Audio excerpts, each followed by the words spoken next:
নমস্কার। যে কোনোভাবে আপনি প্রতারিত হয়েছেন,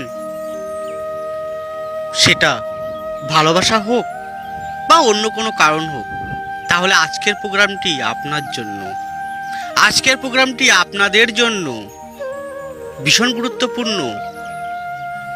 আপনি যাকে অন্তর থেকে বিশ্বাস করতেন,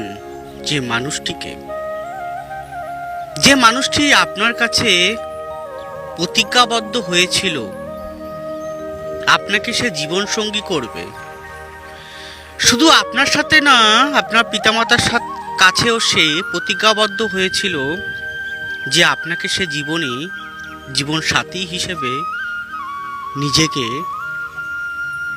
গড়ে তুলবে এবং আপনাকে সাথে নিয়ে সে আমৃত্যু পর্যন্ত চলবে।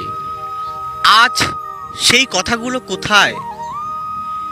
যে মানুষটি আপনাকে তার কেবল মিথ্যের ছলনায় মোহিত করে আপনাকে ব্যবহার করে ছুঁড়ে ফেলে দিয়েছে নর্দমার গর্তে, কোথায় সে মানুষটি আজ? এটা প্রতারণা, এটা চিটিংবাজি করা, এটা আপনার অন্তরাত্মাকে নষ্ট করে দেওয়া। শুধু আপনাকে, এই অন্তরাত্মাকে নষ্ট করেনি, সে নষ্ট করেছে আপনার পিতামাতার কেউ, আপনার পিতামাতার বিশ্বাস, ভরসা, ভালোবাসাটাকেও সে ধূলিসাৎ করে দিয়েছে তার ছলনার দ্বারা।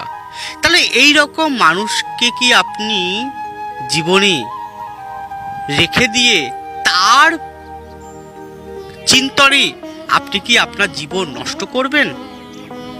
যদি করেন সেটা আপনার সম্পূর্ণ আপনার সিদ্ধান্ত।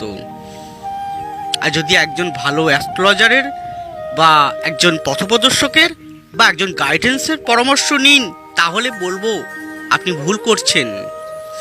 প্রতারিত ব্যক্তির থেকে দূরে থাকুন।